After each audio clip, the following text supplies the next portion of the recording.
भाऊला हिस्सा मागून राहिला बघा, सिटी मध्ये राहतो आणि भाऊला हिस्सा मागत आहे. एवढं शिकवलं तेवढा शिक्षणाचा खर्च दे.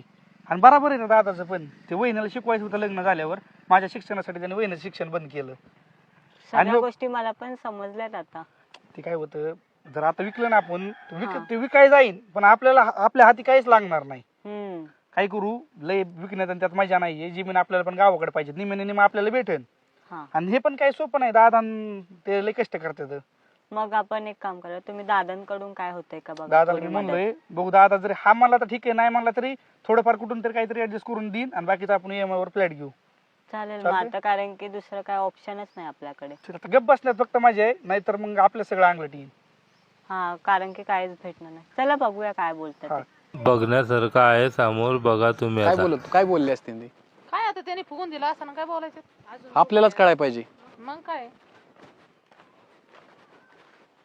बरं, तुमचं म्हणणं बरोबर आहे, पण एक काम करा तुम्ही आता. काय? 10-5 लाखाची काहीतरी थोडीफार मदत करा. मदत करा म्हणजे मी काय तुम्हाला मागत नाही, मी तुम्हाला माघार देणार ते. मग थोडंफार तुमचं थोडंफार माझं टाकून काहीतरी डाऊन पेमेंट 20 लाख भरून फ्लॅट घेऊ पुण्यात एखादा. ते आपलाच आहे ना. थोडं लेट ऊसाचं बिल आले वगैरे विचार करू. थांबू ना मग, तवर थांबतो.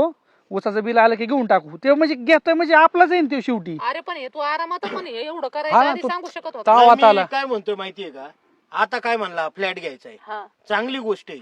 पैसा घे पण योग्य ठिकाणी वापर ना. तू खाण्यापिण्यात मौज मजा करण्यासाठी वावर ऐकायची शोभत करा.